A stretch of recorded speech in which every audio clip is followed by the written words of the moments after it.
It may be, folks, that we now live in a country where only the already famous can get elected president of the United States. What's known as name recognition in politics is one of the steepest and most expensive climbs for most candidates. But when you are Oprah Winfrey or Donald Trump, as the president has already proven, you are already there, folks. And last night, the idea of a matchup between these two became a very real possibility. We all know that the press is under siege these days. I want to say that I value the press more than ever before as we try to navigate these complicated times. For too long, women have not been heard or believed if they dared to speak their truth to the power of those men. But their time is up. So with those words, carefully calculated words, Oprah Winfrey reached out to women voters very clearly, and she also put the media in a big, warm Oprah embrace. In a moment, Ben Shapiro of the Daily Wire takes apart what he says was an effective, but nonetheless insulting in some areas, speech. He will lay that out for us. But first, Fox News Chief National Correspondent Ed Henry, live at the White House tonight, with more on how this now substantial buzz began. Hi, Ed. Martha, great to see you. The unmistakable message from this White House tonight: bring it on. Hogan Gidley, a White House spokesman, telling reporters, first of all, that this president is planning to run for re-election and will welcome any challenge in 2020 from Oprah Winfrey or anyone else. All of this kicking off, as you say, the mainstream media whipped into a frenzy over the possibility of Winfrey running after her speech and a joke from Golden Globes host Seth Meyers about the possibility. Today, sources close to her telling CNN she is actively considering it. Her longtime partner, Stedman Graham, telling the LA Times, quote, "It's up to the people. She would absolutely do it."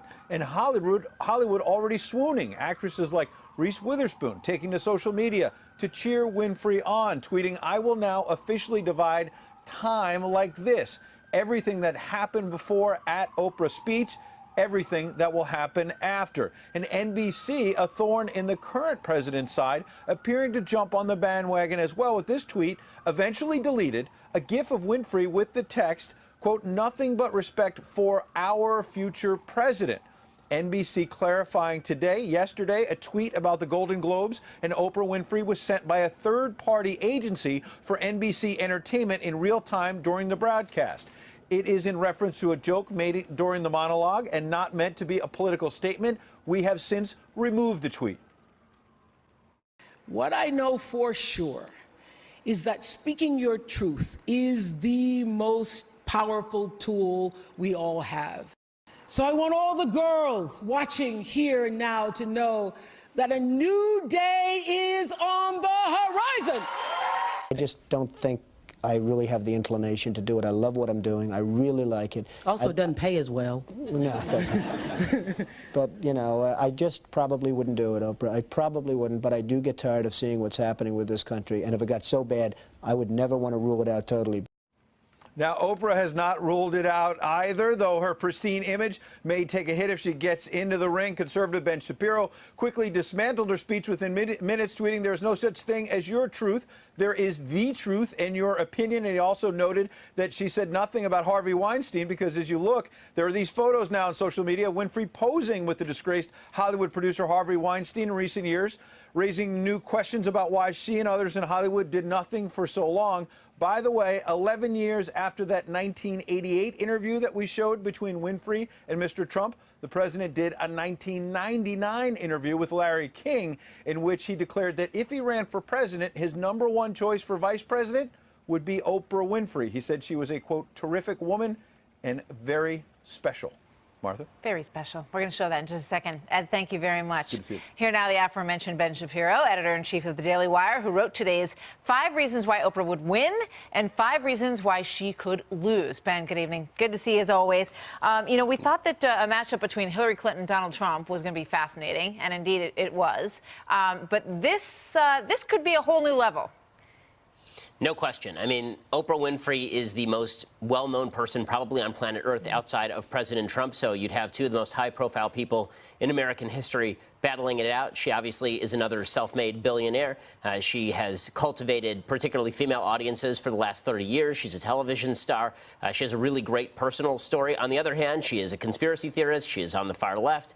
And her image as sort of uniter, not a divider, would certainly take a hit were she to get political. It's one thing for President Trump, who basically has been hit with every piece of mud and emerged unscathed, to run for re-election. Oprah Winfrey is basically seen as this almost angelic figure in American pop culture. And if she is hit at all with any sort of scandal, it may not affect her quite the same way. If you want to move from a place where 90% of people love you to a place where 50% of people hate you, quickly move into politics. Yeah, I mean, Donald Trump has certainly witnessed that himself during his transformation from being a private citizen to being president of the United States. Do you think, you know, when you look at America as a society, are we living in a world where you almost have to be a celebrity? You look at all the people who've thrown their names in the ring, you know, Mark Cuban, Kanye West has talked about it, The Rock has talked about it, and, you know, you start to wonder if you're living in this sort of, you know, freakish parallel universe lately. I think there's some truth to that. I think the idea that high name recognition makes a difference, particularly in primaries, is absolutely true. Can you imagine Oprah Winfrey losing primaries to Joe Biden? I can't. I think that if Oprah Winfrey runs against a bunch of typical Democratic politicians, they have a very hard time knocking her out of the race. Obviously, Republicans couldn't knock Donald Trump out of the race, and he was less of a celebrity than Oprah Winfrey is. I think it's because Americans have this sort of dual-track mind when it comes to what they think the president does. On the one hand, we think that the president is there to do policy and engage in policy we like. And then there's really what we think the president does, which is say stuff. Right? When we think of people who say stuff, we tend to think of celebrities. We tend to think of the people who are on our TVs all the time. We think of these people as sort of the figureheads on the prow of the ship of state. And in that sense, if there are people who are very famous and we've already made our decisions about them, it's a lot easier for them to survive the slings and arrows than politicians who we may not have ever heard of and who can be taken down with a single scandal. Remember, in 2012, Rick Perry was basically knocked out of the primaries because he had mandated that Gardasil be used, right, a vaccine for a particular type of cancer for young girls. That knocked him out of the primaries in 2012. Donald Trump got hit with everything, including the kitchen sink, and he won the election. It's unreal. You know, when you take a look at this potential matchup, you know, you've got Oprah Winfrey, who I think would be so embraced by Democrats that she probably wouldn't be standing up there with 17 other candidates. I mean, you know, when Donald Trump tried it, everyone just laughed at him. They thought he was not going to last, wouldn't make it through the summer, wouldn't make it through the fall. I mean, that's the very different dynamic here, Ben. I think that's true. And I think Democrats also have a way of anointing candidates that Republicans simply have not had. In 2016, obviously, they anointed Hillary Clinton. In 2012, they thought about, in 2008, rather, they thought about anointing Hillary Clinton. And then Oprah Winfrey is the person who helped push Barack Obama over that finish line. So I think the chances are actually pretty good that if Oprah decided to run, she'd win the nomination. In a general election, I do have my doubts as to whether she would actually defeat the president. The last poll that I saw was from March, and it showed Oprah defeating Trump something like 47-40. But those aren't incredible numbers for Oprah. She has, I think, 49% approval versus 33% disapproval. Wait till she actually has to go through a political cycle or two and see how those numbers hold up. I got to let you go, but one last thing. You sort of went out on a limb today. You said you don't think she was that brave. You know, everybody on that room was up on their feet. And you said she wasn't brave last night. What did you mean? I mean, what the hell kind of risk was she taking? She was standing in front of an entire town filled with sexual abusers and harassers. She said nothing about it for 20 years. She's being cheered by people who said nothing about it for 20 years. And there she is pretending that she's leading the fight. In what way has she led the fight? I sort of missed it. And just because she said some stuff last night, I haven't seen how things have materially changed. I mean, Reese Witherspoon was mentioned that she measures things before Oprah and after Oprah. What changed after Oprah? Oprah said a bunch of stuff. Well, I was under the impression that most of us agreed with that stuff when this stuff first broke, and she lauded the Hollywood Foreign Press Association. Where were they reporting on the sexual harassment and abuse scandal for the last 20 years? It is literally their job to cover Hollywood, and yet it took the New Yorker and Ronan Farrow to uncover all this stuff. Where was the Hollywood Foreign Press Association that was receiving such plaudits at the hands of Oprah Winfrey? Again, a woman who is good friends with Harvey Weinstein, being cheered by Meryl Streep, a woman who's gave a standing ovation to Roman Polanski. Yeah, but there's a circle of support that ignored everything that you just mentioned so potently. Ben, thank you very much. Great to see you tonight. Thanks a lot. So President Trump mused about the political power of Oprah with Larry King back in 1999. Ed just mentioned this a minute ago, but it's fascinating to look back at it. This is as he considered a run for the White House in '99. Watch. Do you have a vice presidential candidate in mind? Well, I really haven't gotten quite there yet. It's just Oprah, I love Oprah. Oprah would always be my first choice. Would she be someone, I mean, kidding aside, that you might think if about? she'd do it, she'd be fantastic. I mean, she's popular, she's brilliant, she's a wonderful woman. I mean, if she'd ever do it. Donald Trump way ahead of his time.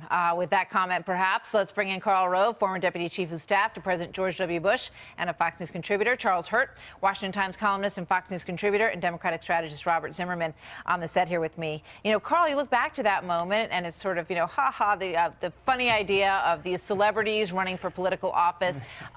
You know, I think it was quite forward-thinking, actually, looking back at Donald Trump to say, you know what, she'd be a heck of a candidate, and so would I. Well, yeah, exactly. But Donald Trump tapped into something, and I'm not certain that Oprah Winfrey is in the same position. People were very concerned about the change, the rapid change in our country. They were concerned that the political elites were not listening to them, and they rallied behind Donald Trump and gave him about 47% of the vote in the Republican primaries. I'm not certain Oprah Winfrey can tap into that same tap into a similar vein of enthusiasm other than anti-Trumpism. And frankly, look, if this is the best the Democrats can do, elections tend to be reactions to the last election. I think the next election, the best avenue for the Democrats is to say he wasn't up for the job. He had not demonstrated the ability to get things done. We've got somebody who's demonstrated the ability to get things done. Here, what they're saying is if you like that kind of outsider, let us give you another outsider, neither of whom had any experience in that kind of field life activity. But Robert, you know, I have to wonder if what happens is Democrats look at Hillary Clinton and say, well, you know what, she was a terrible candidate, but wow, Oprah Winfrey? I mean, you know, all bets are off. Well, as a matter of fact, to Carl's point, when you look at candidates who got things done, you can point to Oprah Winfrey as a woman who came from abject poverty and built an empire without a loan from her father like Donald Trump had for $1 million, a woman who was the victim of sexual assault and sexual harassment, unlike Donald Trump, who was accused of that, and she's spoken to it and empowered women to stand up and fight back, and a woman who really spoke, and this is the most important point, a woman who spoke with a sense of inspiration and empowerment last night. It's a mistake to define what we're witnessing today in conventional political terms. The reason she's an antidote to Donald Trump is because while you see Republicans and Democrats condemn the kind of vitriol and hate and divisiveness from the Trump White House, she spoke with a sense of an inspiration, a sense of empowerment, and it was an uplifting moment, and that's what captured the nation's attention. So it sounds to me, Charlie, like Robert's saying, you know, Joe Biden who, Elizabeth Warren who, Kamala Harris who. I'm not saying that at all. I'm saying that they all have achievements in their own way, but she spoke from a very unique platform and a very inspiring, message. But wouldn't you have loved to have been in the room with Elizabeth Warren and Joe Biden and all those people where they watched this speech and then all the oxygen deeper into goes their chair? Yeah, exactly. Yeah, you know, I mean, Oprah Winfrey, there's probably nobody in America today who has a more sterling trademark brand name than Oprah Winfrey. But I really do question about what happens when you put that brand through a modern political campaign. And when you listen to the comments that she's made in the past, and then she's just flirting with this stuff last night, you know, you have to be really committed to do this. You have to be a little crazy, first of all, to run for president, but moreover, you have to really, really want it and believe in something. Yeah. And if she doesn't have that, if she doesn't have that fire burning in her, I just don't know how she... Here's what I'm hearing, and I want Karl to weigh in on this too. You know, these are exactly the same things that were said about Donald Trump. Oh, he will never want to campaign. He won't want to hang in there. He doesn't have the experience. He's not going to want to go through the process. He doesn't have what it takes to be a politician, Karl. Well, you're right. She could turn out to be that way, but I think she's more comfortable giving away cars to people sitting in her studio and running her media empire. We'll see. But again, my point is, if the Democrats are in a fit of enthusiasm, if Zimmerman is becoming the New York State chairman of Oprah for president, this is a sign of how desperate the Democrats are, how thin their field is, Karl, how weak their bench is, and how eager they are to grab the first celebrity who comes along and stands up in front of, as Charlie said, an audience that was totally on her side, totally with her on the issue of harassment. But Karl, and as Ben wait said, a minute. The Republicans thought they had such a deep bench going into 2016. They had all of these guys across, and they did, but they couldn't cut it. and Donald Trump But won. you know what? Here's the real it's difference, because Carl. Donald Trump. The It was Republican because Party, Donald Trump had political chops, and maybe Excuse Oprah me. Winfrey will have. I just seriously here's the doubt real it. difference, I think Carl. this is The a parlor Republican game Party- moment where Democrats are so desperate. This is the best they can come up with, and they're going to hold on Carl, to it as here's the long as they reality. possibly can. The Republican Party looks like a restricted country club that's catered by Meals on Wheels. You've got a Democratic Party that has diversity, that has talent. You have people. It's not about celebrity. It's about accomplishment. It can be Andrew Cuomo, the governor of New York, who has a record of achievement, or Joe Biden, who can speak to that, or Oprah Winfrey. But it speaks to accomplishment. It doesn't speak about just celebrity. Can I make just one real quick Very point? quick. The reason Trump made this work is because he made his campaign about issues, and I just question whether that's something that Oprah Winfrey will be able to pull off too. We'll see. Thanks, you guys. Don't bet against Oprah, Charlie. Great to see you all.